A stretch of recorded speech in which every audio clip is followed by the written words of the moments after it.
Ninja Ranger power, now! Hello there, I'm Ginger Wolf, and what the hell is this? My name Jetty Animal is just some nerd? I take the frog at this point. I'm a frog. Anyway, thank you for tuning in. I figured it was about time to wrap up some unfinished business, but before I do, let's set the scene for what was going on at this time for Power Rangers. After the movie was released in 1995, Mighty Morphin Power Rangers was on a steady decline both in popularity and in quality. Now, I'm not writing it off completely, but the series had basically run out of Japanese footage at this point. Saban had to get creative. This is where brilliant ideas like Rita's brother Rito. I knew I smelled something rotting. Yep, that'd be me, all right. Metallic armor. All right, it's time to see what this armor can do. I know it's been stated to death by now, but it's just glitter. And Ninjor's voice. Wait a minute! Your hearts speak with truth. You have convinced me that you do not seek this power out of greed. If the power of Ninjor lives within your souls, we really got something here. Not to mention, ending the series with the Rangers being turned into children and the focus shifting to a mini-series of alien Rangers who, I'm sorry, never really made that big of an impact on me. Now, once again, I was only too young at the time to realize what was going on, but as someone who watched the entire show later on, I can only state that I was not a fan of Season 3 of Mighty Morphin Power Rangers, and couldn't wait for the series to move on to Zeo. The feeling of decline in the series didn't just stick with the show, but in the video games as well. I've got one more Mighty Morphin video game to look at, but I want to look at what followed and why the series didn't return to consoles for roughly 4 years. Let's get things started with the final Mighty Morphin game, Mighty Morphin Power Rangers, the Fighting Edition on the Super Nintendo. As this title doesn't exactly roll off the tongue, I'm just going to refer to it as the Fighting Edition from this point on. Like the previous two Power Rangers games on the Super Nintendo, this game was also developed by Natsume and came out in September 1995. Interestingly enough, only 2 months after the movie game came out. As both games were made by the same company, some members were pulling double duty working on both, like composer Hiroyuki Iwasuki, for example. Like the Genesis original, and as the name suggests, this is a fighting game in the same vein as Street Fighter II. Unlike that game, you only play as the Megazords and monsters here. Yep, Zord only, so literally half of the appeal of Power Rangers. Great! This game has 3 main modes. Story mode, where you take either the Thunder Megazord or the Mega Tiger Zord through a gauntlet of second season monsters, Lip Syncer and Silverhorns, 2 other Megazords, the Ninja Megazord and Shogun Megazord, Goldar, Lord Zed, and finally, Ivan Ooze. To advance, you must win 2 out of 3 matches. What's the story? Beats the hell out of me. It's a fighting game for Power Rangers, not Mortal Kombat. Although the difficulty makes me want to perform a nice fatality on Goldar. Somebody make that hack now. Yeah, there isn't a story here, although it did kind of bum me out that no matter which Megazord you choose, someone is sitting out. As you can see in the select screen, either Rocky the Red Ranger or Tommy in white doesn't get to fight. Fighting mode is more of a traditional arcade ladder where all the main characters are selectable. This is where you'll have player versus player if someone with the second controller presses start. Lastly, there's trial mode, where the game does get interesting. Here, you pick a character and the computer picks another, but the stakes are higher. You go through single elimination matches and keep the health that you had in the previous match. In other words, this is the game's survivor mode. As I stated earlier, this is basically another Street Fighter II clone, just with a Megazord makeover. Where it deviates is how each character controls differently. What do I mean? Well, let's look at the Ninja Megazord and the Shogun Megazord. The Ninja Megazord is much more fast and agile. You can easily move all over the battlefield with this. The Shogun Megazord is the largest, slowest, and heaviest. Your inputs or jumps are appropriately delayed, but if you have impeccable timing, you can hit like a freight train. I know this all seems stock by this point, but the game introduced an interesting original concept in the power-up mechanic. You see that moving bar at the bottom of the screen? If you can time a special attack when the bar reaches the end, you'll reach another tier. Do it again, and the bar will be filled with lightning, and you get access to an ultimate attack. Depending on how good your timing is, you can totally break the game like it owes you money. The only downside, at least in my experience of the game, is that the power moves seem to work when they want to. Look at my footage. I'm putting in the correct inputs for the fireball. It's basically the Hadoken from Street Fighter. And it doesn't register until a few more attempts after. So I've talked about gameplay, but I can't skip out on the sprite work on this game. Being a late release Super Nintendo game, as well as their third take on the property, Natsume created a vivid and detailed fighting game that is appealing to the eyes and not just to Ranger fans. Look at the Megazords compared to their on-screen counterparts. Every detail is there, from random decorative markings, the specific weapon each Megazord has. Even the Thunder Megazord's victory pose comes straight from the show, albeit more to the point and badass in my opinion. I think the only detail that was missing was ambidextrous sprites, plus a minor mistake or two. Look at the Thunder Megazord, specifically the legs. In the show, the blue Unicorn Thunderzord makes the right leg, and the yellow Griffin Thunderzord makes the left leg. In a normal right-facing stance, the sprite is reversed. Get the Megazord facing left, and suddenly the two Thunderzords have switched positions to the correct configuration. Maybe this was done due to memory limitations? I don't know, but I'd be lying if I said it's unnoticeable. I'd also be remiss not to mention the detailing in the backgrounds as well. This game doesn't have many stages. In fact, there are only 4. The command center training area with Zordon in the background, a hotel area on a canyon highway, well, that can't be good for business, an airport docking station, and the moon right in front of Lord Zed's Zord, Serpentera. Admittedly, that last one does make me wonder why Lord Zed just doesn't hop into Serpentera and fight the Rangers that way. Oh well. The only thing that I've got against these stages is that they're just static backgrounds. Aside from Zordon here, who's apparently chewing some gum while watching the Zords go at it. Audibly, I'd say the game is pleasing to the ears as well. There are a lot of sound effects from the previous 2 Super Nintendo Power Ranger games. I'm also convinced that the theme song is an exact arrangement from the movie game.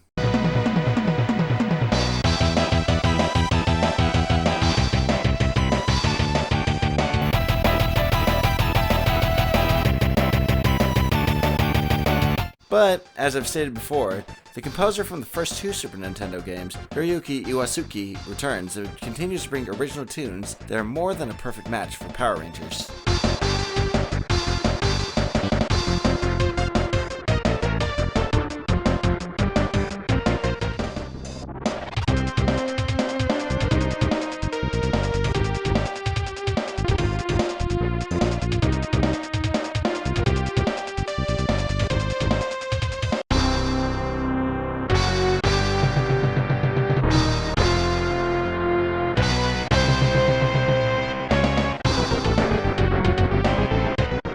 As much praise as I have for the game, I can only think of a few things I don't like about it.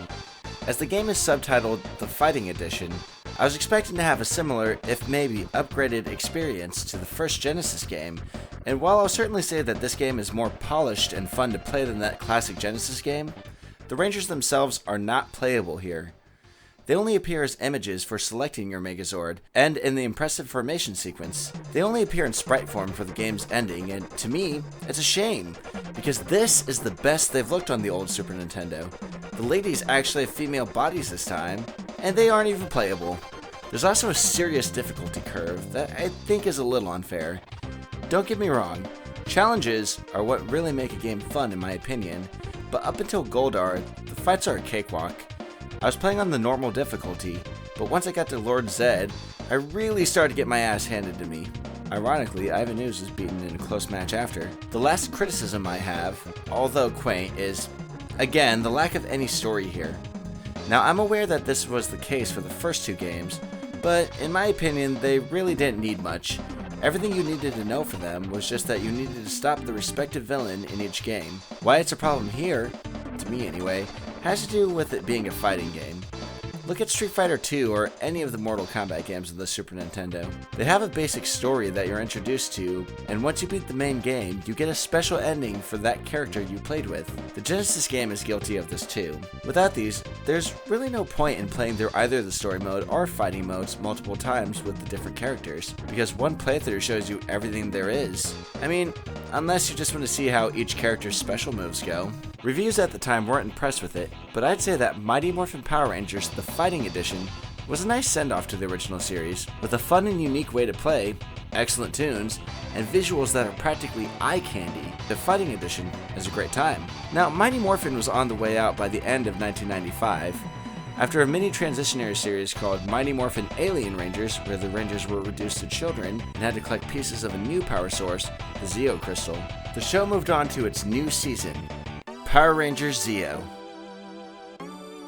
What? Were you expecting a Zeomorph in a teal Zeo suit? Tough. 1. Avatar art costs money. 2. I'm not animating it. And 3, I'm sure there's a good joke about Saban being cheap here. Now, of course, with the new series came new video games. Unfortunately, there weren't as many games for Zeo as there was for Mighty Morphin. What with Zeo being a single season compared to Mighty Morphin's 3, it's not hard to imagine why. There were games on the Super Nintendo, the original PlayStation, and a single PC game that was released on Windows, Mac, and the Apple Pippin.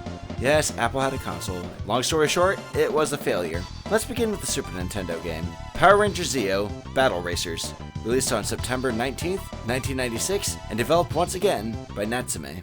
With the previous 3 games being fighting games, I'm guessing that there was some sort of mandate that this game needed to be different. Natsume wasn't going to make another side-scrolling beat-em-up again, so as the title suggests, they made a racing game instead. Right away, it's obvious to see that this is a Super Mario Kart clone, and in my opinion, it's not a good one. Like its source, Battle Racers uses Mode 7 to achieve the pseudo 3D effects for the tracks, and has multiple courses using the same theme. Unlike Super Mario Kart, there are only 4 racers at a time, there are no items, and it's just not a very good game. Allow me to elaborate. Let's begin with the racers. Of course, you get to play as every Zeo Ranger right out of the gate. Pink, yellow, blue, green, red, and the Gold Ranger, as well as King Mondo, the main villain, and a Cog, the foot soldiers for this season. Each character has unique stats, but scrolling through them, you'll notice something quick. Once again, like before, Rangers are palette swaps, but only 3 pre-rendered models were made. The Gold Ranger is a black-red Ranger and is missing his gold armor. The Blue Ranger is a blue-pink Ranger, and the Yellow Ranger is a yellow-green Ranger. The visors give them away. The manual tries its best to convince you that each Ranger's vehicle is something different, but even they gave up with the Red and Gold Ranger, writing in all caps, Jet Cycle. Again, I have no idea if this was a memory limitation or what, but by now it feels lazy. Onto the game. Again, you only race with 4 characters in a race. You choose yours and the other 3 are randomly generated.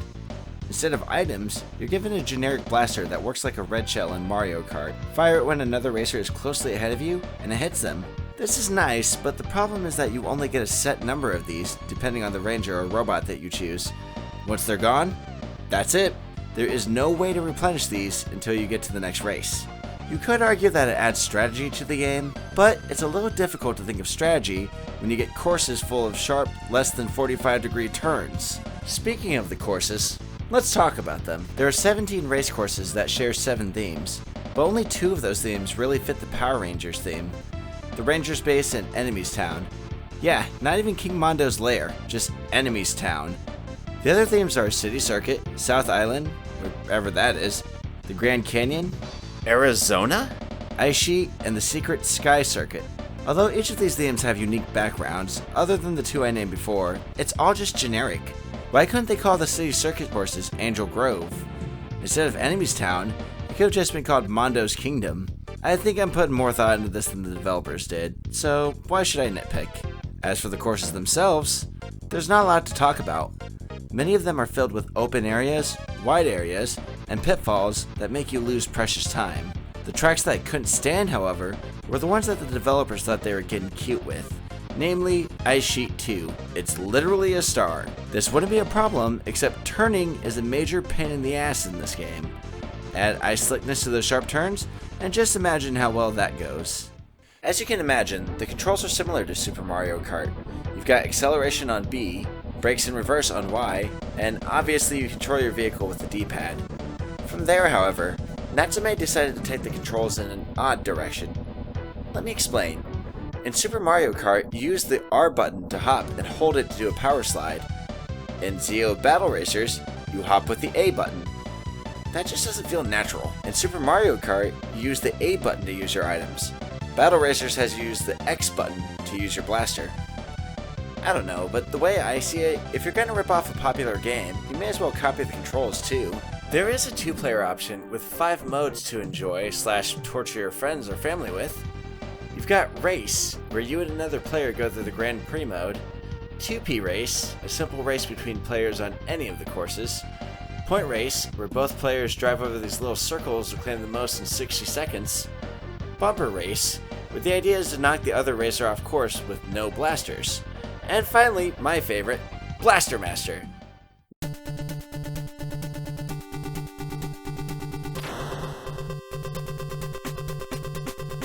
No, not the NES Classic, but a mode where you and a friend just fire away with unlimited blasters.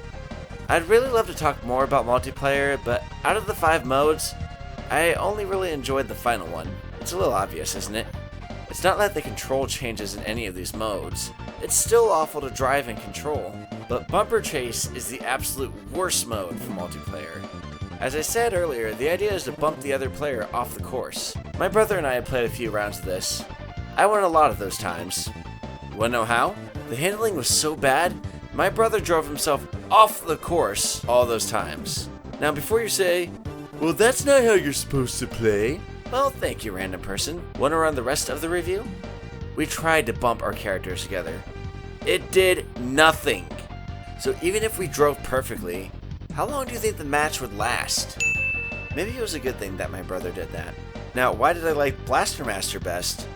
Well, it's the only mode that really lets you have any fun. Even if the controls aren't good, at least you can go crazy with the blaster. Barring the lack of any blaster in the Bumper Chase mode, it's the only item that you get in the game, and it's limited normally. So without that, it's just a crappy handling racing game. Let me put it this way. Once my brother helped me get this footage, he never wanted to play this game again. This game does have unlockables, but there's only one.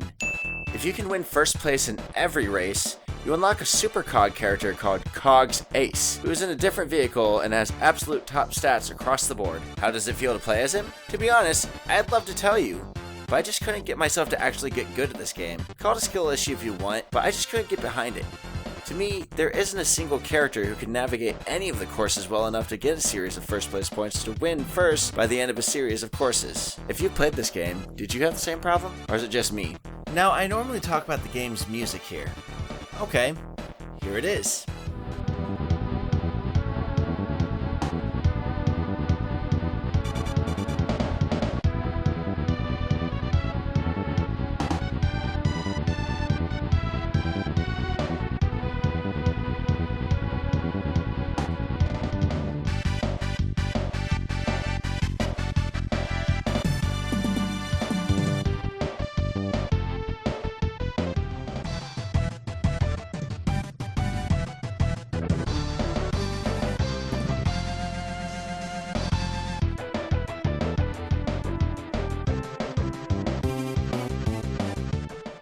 Could you come up with much to talk about it either? Maybe I'm letting the game's blandness get to me, but I don't know. I think the music is bland here too. The only tracks I liked were the game's versions of the Zeo theme.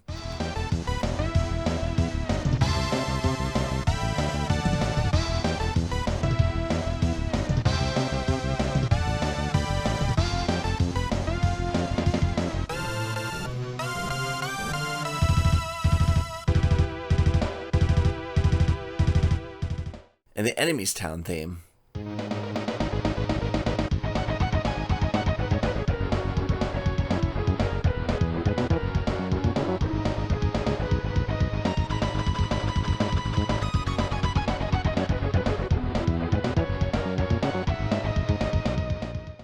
Who worked on this? Hiroyuki Iwatsuki? The dude I just gave credit for? Maybe it was burnout, or maybe it was a rushed job, but to me, it didn't seem like he put his best effort in this game. As you could probably guess from how I've spoken about this game, I am not a fan of it at all. Courses are generic, only 4 character models were made for the game, 5 if you want to count the Cog's Ace vehicle. The blaster is a laughable and lame substitute for the various items in Super Mario Kart, and I know that I've compared this to Super Mario Kart many times here, but how could I not? The game is literally Super Mario Kart, just you've sucked all the fun, creativity, and good times out of it. If you had fun and enjoyed this, great. I'm glad you did. But as for me, after a solid run with the IP during the Mighty Morphin era, Natsume really crapped the bed with Power Rangers Zeo Battle Racers. Let's move on to the next game. As you're aware, the Sony PlayStation was released in 1995 in America. Zeo didn't start until 1996, and Sega was treading water as they stumbled over themselves with the 32X and Saturn console failures. So it was probably a wise decision to join the future and produce Power Ranger games for the, at the time, new generation of gaming. So what did we get? Power Ranger Zeo Full Tilt Pinball? Really? A pinball game? Yes, a pinball game.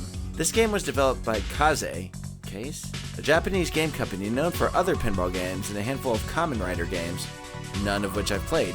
I've got nothing against pinball. In fact, if my wife and I are at the local arcade bar, we'll play the tables for a little bit. I do have a problem with pinball video games though.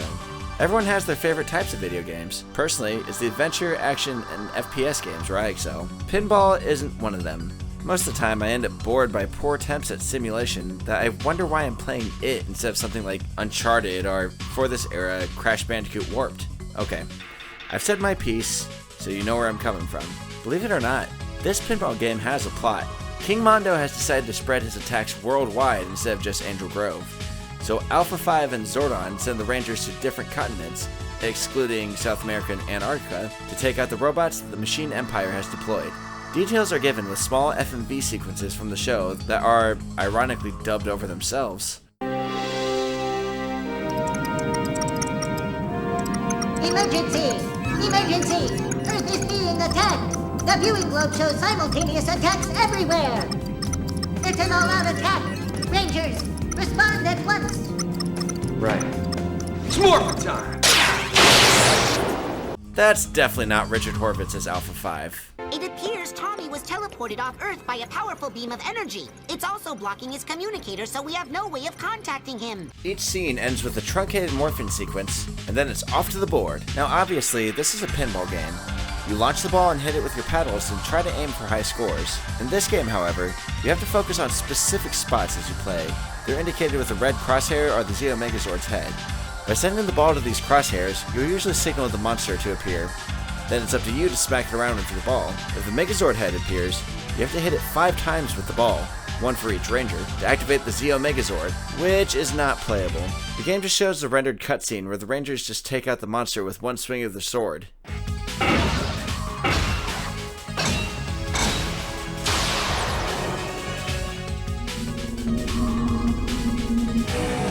Alright, let's take care of business. Right! Let's do it! Now!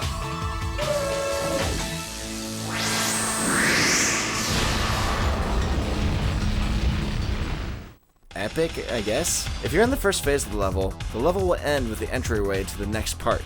There are 5 overall stages: New York, Asia, Africa, Europe, and the North Pole, which looks more like it takes place in orbit rather than the frigid north. Only the New York stage has 3 phases. You begin in the city, where you need to take out a more basic looking hose head. Look. Oh, take off, eh?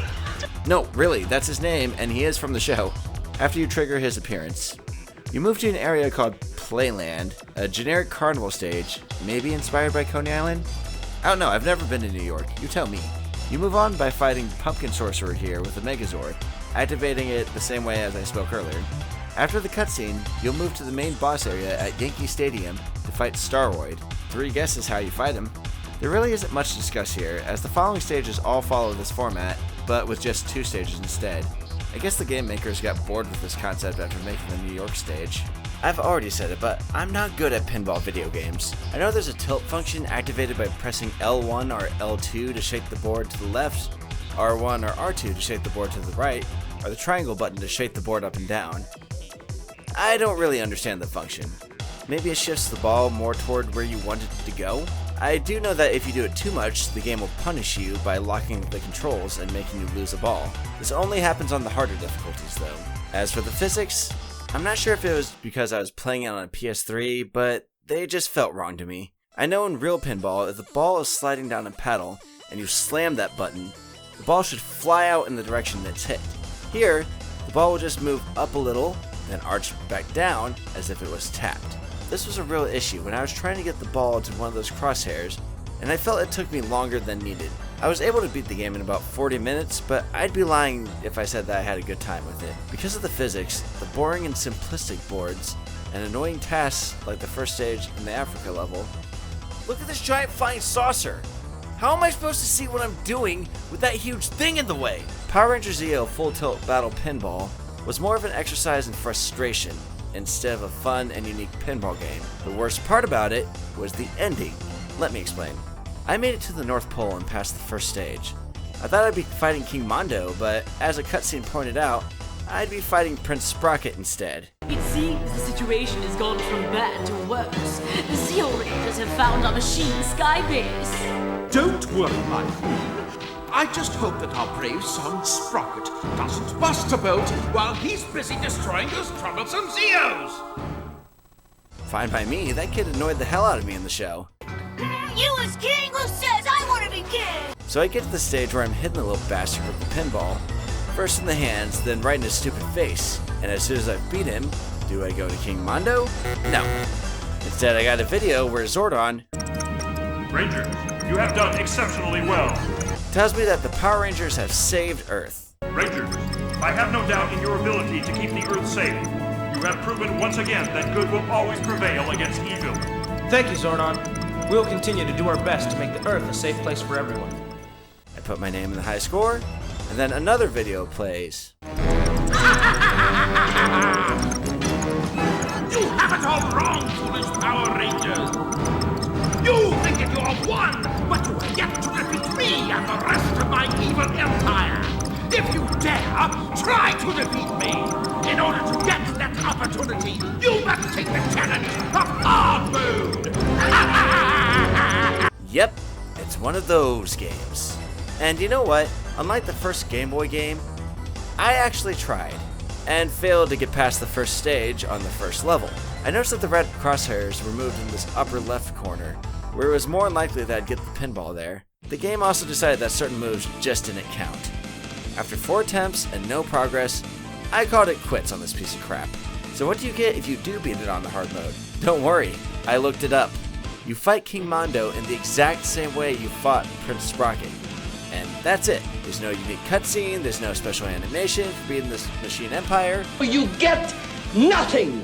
You lose! The only difference is that the King Mondo scene is missing. So what exactly is my incentive for beating this? At least in the Game Boy Mighty Morphin game, you get different text. What really bothers me here are the wasted opportunities with this game. The plot actually could have made for a standout Power Rangers game, even if it was just another beat 'em up.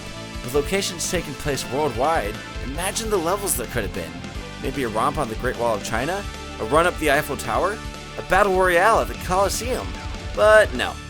We get a mediocre pinball game with recycled footage, replacement voiceovers, boring and tedious levels, and despite him appearing on the cover and in the opening video, no Gold Ranger whatsoever. You know what? Screw this game. There's one more Zeo game to cover. Power Rangers Zeo versus the Machine Empire. Kind of a basic title, don't you think? Will it be the best Zeo game? Well, it's not like it has any serious competition. So let's go ahead and check it out. Power Rangers Zeo versus the Machine Empire was released on the PC, Mac, and the Apple Pippin. Long story short, Apple had a game console that was released in 1995. It failed because it was more expensive than either the PS1 or Nintendo 64.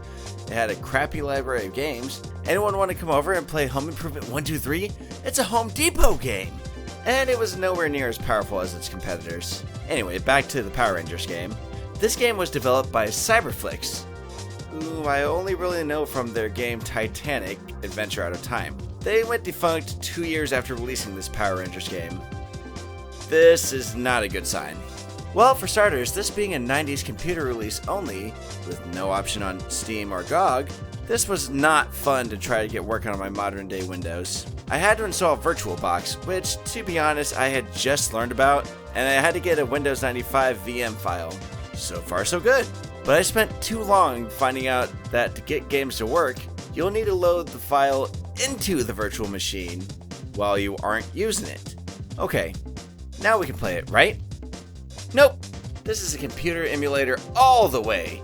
You need to install it onto the virtual Windows 95. Once that was done, and the virtual Windows rebooted, I finally clicked on the game, clicked Start on the little menu, and... where's the audio? Dead silent. I can't fully talk about the game without audio. Well, it turned out that somehow my actual PC audio was muted. Pro tip, kids. When checking if audio for a program works, first make sure that yours is up. Once I woke myself up, here's what I was greeted with upon starting this long-lost Power Rangers game. Welcome, Rangers. You have arrived just in time. A new evil is threatening the planet Earth. This new evil comes in the form of the Machine Emperor, his family, and their legion of diabolical henchmen. The goal of this empire is to rid the galaxy of all human life forms. A short time ago, the Emperor constructed a machine monster factory on the Earth's moon. This factory will turn out the massive army the Emperor will need to achieve his... To power this factory, the Empire has erected a large transformer that pulled the life out of the Earth's rainforests and jungles. The reports we... Really? You humans are such fools. The Machine Empire is here, and it is here forever. In a short time, we will have the greatest army ever assembled, and then the human race will be a thing of the past. But just in case you Power Rangers were getting any ideas of trying to stop, I've decided to relieve you of your Zeo crystals. Weak humans, try and stop me now. Do not worry. All is far from lost. The Zeo crystals have their own unique molecular structure which vibrate with special homing frequency. I have located the first crystal, and I'm working on pinpointing the locations of the others. The red Zeo crystals, hidden somewhere in the back alleys and streets of Lowtown. On your way to recover the crystal, you will encounter Cogs, the Machine Empire's soldiers. But that is not the... Guarding the red Zeo crystal is one of the Emperor's henchmen. You can only succeed by working together. After you select a ranger, you will be transported to your first mission. What was that? Seriously, I know that somehow my audio files were cut early, but even if they weren't, those are not the voice actors from the show. Rangers, your courage and sacrifice have brought us the Zeo Crystal. It will bestow upon you powers beyond your imagination. Why, that's it! If you want something done right, do it yourself! I don't think the guy filling in for King Mondo was even a voice actor. The Machine Empire is here, and it is here forever. Okay, so what I gathered, King Mondo has launched an attack on Earth, but to stop the Rangers this time, he takes the Zeo crystals. You'll pardon me for getting nerdy here. I know, too late, right? But the crystals are the source of the Power Rangers' powers here. Shouldn't morphing be impossible then? After the intro, I finally get to pick the ranger I want to use. Or I would if the emulated cursor was working.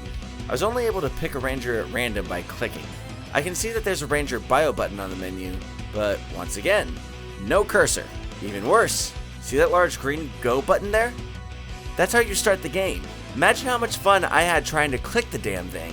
Before we get to the game, look at the ranger select screen. I'll give credit to the game for having the Gold Ranger be an unlockable character. I've always liked getting the 6th Ranger later, as it gives me a real sense of progression. What I won't excuse, however, is the basic and low detailed art for the Rangers' helmets. The mouth part is just 2 tiny rectangles smacked under the visors. There isn't even a divider. I don't know why they couldn't have just used stock images of the Rangers. Here, I'll do it for them. Which looks better, mine or theirs? Anyway, I got to the game somehow, randomly picking Rocky, and on first impression, this looks awful. Rangers are pre-rendered mannequins and move stiffly and have a stunted jump. That is until you press up and jump. Movement is with the WASD keys. Nothing odd for PC gaming, but for some reason, jump is the J key, punch is the P key, and inventory is the I key. Maybe they had the right idea for initialing the commands this way, but it's definitely not a natural setup. Thank God you can change these in the settings. I didn't though. The goal of each level is to collect all the chunks of each Zeo crystal. If you get 50%, you'll get your weapon. To fight the boss, you'll need all 100%. Okay, simple enough. I came across my first enemy as a simple cog. This should be easy, right? I mean, fighting putties was fun in most of the Mighty Morphin games. Well, I'll just let my footage do the talking.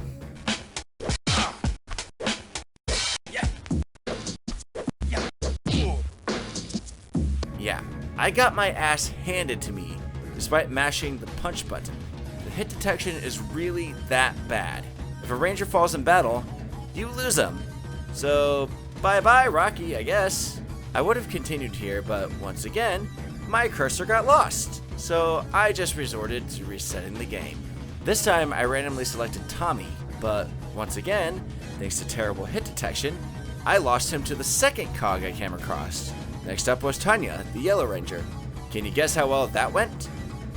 It was at this point where I just lost patience in this miserable experience. I'm saying this without any hyperbole, but I've played Flash games that controlled and played better than this. Was it better on the Mac or Pippin version? Well, who knows, and frankly, who cares? How about the music? Well, since I didn't get that far, I only got to listen to 2 tracks. A choppy intro track,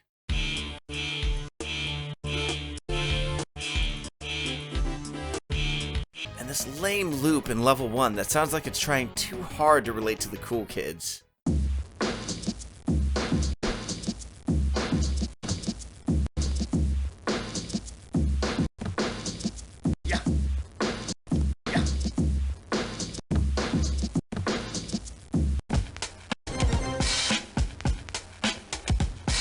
If you want to see what this game really has in store, I'll link a full playthrough to somebody who actually got this abomination to work. Kudos to Desis, if I'm saying that right. From what I saw, I didn't miss much by quitting the game.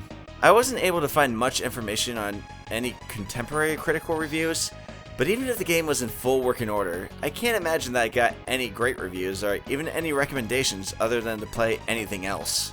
It makes me feel bad for the kids, or parents of said kids, who are suckered into wasting money on this piece of trash. It absolutely earned its obscurity, and probably should stay hidden. If you like this game, great! I'm glad you got some enjoyment from it. But to me, this is outright the worst Power Rangers game I've ever played. In closing, these terrible games for Zeo only echo the sad truth for the series. Although Zeo was a decent continuation of the series, Power Rangers was on a steep decline. In fact, until the year 2000 with Lightspeed Rescue, the Zeo video games were the last games released for the franchise. With these 3 though, could you blame anyone? It makes me wonder why these were so bad. Were developers wanting to try new things? Was Saban cheaping out on them, preventing any innovation or fun experiences? Were they simply just rushed out by corporate decisions? Well, without anything concrete to go on as far as behind the scenes with these studios, who can tell? All we have are the lackluster final products and our mere speculation to go on. I just seriously can't believe that the Mario Kart ripoff was the best one. Well, I guess since I have this tier list for my last 2 Power Rangers videos, it only makes sense to add 4 more to it. Let's begin with the best one from this batch, Mighty Morphin Power Rangers, the Fighting Edition for the SNES. With its details, fun and unique gameplay, and a good selection of characters, maybe I'd put it in the pretty good tier, right? Unfortunately, no. Once you've played the game through, that's really it. I do like the concept for trial mode, but unless you're a master at this game, you won't get too far in it. And as I've said before, it's kind of a bummer to not get to play as the Rangers themselves. I have a friend who's crazy about the Megazord, so I'd imagine that he loves this game to death and would rank it high. Not me though. It's not as good as the movie SNES game, but I'll place it just under that, but definitely above the original Genesis game, as it at least has an arcade mode. Moving on to the Zeo games, let me tell you right away, none of these are making it above the bad tier. Battle Racers on SNES will go into the bad tier. It's at least functional and all the Rangers are playable, but the tracks are generic, the blaster is laughable, and the game requires mastery of its shoddy handling to even stand a chance. I've also mentioned it, but it bears repeating. The only unlockable is a souped up version of a cog with perfect stats, but you'd already have to 100% the game to even use him, so what's the point? You can say I'm being biased if you want, but I'm gonna put it under the original Game Boy game. Next we have Full Tilt Battle Pinball. Again, you can call me biased, but pinball games aren't my jam. With the game being a slog to get through, containing lazy representation of the source material, no extra reward or incentive for beating the game on hard, and the lack of any real input from the actors, really, were they just too busy or were they just not called at all for it? I'm gonna put this game in the awful tier, just under the Sega CD game. Go ahead. Try to guess where Power Rangers Zeo versus the Machine Empire is going. You would have guessed wrong. This game, as I discussed, is ugly, slapped together, and is hardly functional with choppy movement, terrible hit detection, and lazy presentation. I cannot place this game on my tier list, as I would rank it lower than awful. I may have loathed Full Battle Tilt Pinball, but at the very least, it's functional. You know what? This turd earns itself a new tier level all to itself. Ladies and gentlemen, Power Rangers Zeo vs. the Machine Empire has found its home in the brand new tier level, Unplayable Garbage. And that concludes my Power Rangers game retrospective. With the 3 Zeo games' failure to help keep the show exciting and promoted, Power Rangers would not release another game until the year 2000 with the Lightspeed Rescue games. Maybe one day I'll cover those, but I think for now I'm good. So, what did you think? Have you played any of these games? Do you agree or disagree with my opinion on them? If so, sound off in the comments below.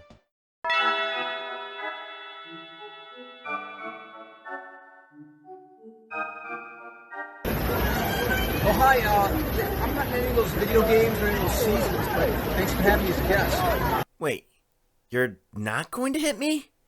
Phew, thank you. I was just beginning to think. Heads up! Why do I keep letting this happen to me? I also want to thank Jason Font, whom you may recognize as the Red Time Force Ranger, but did you know he was also the motion capture for Leon Kennedy in Resident Evil 6 and Vendetta?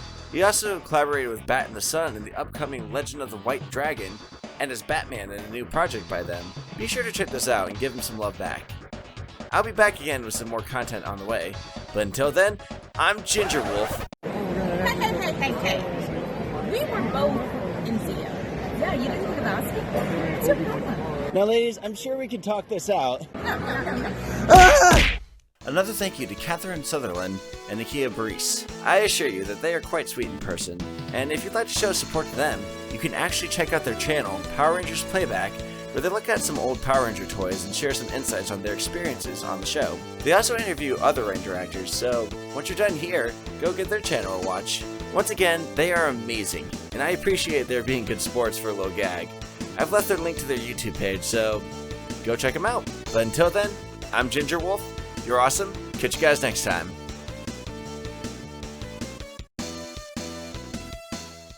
Now, ladies, I'm sure we can talk this out. No.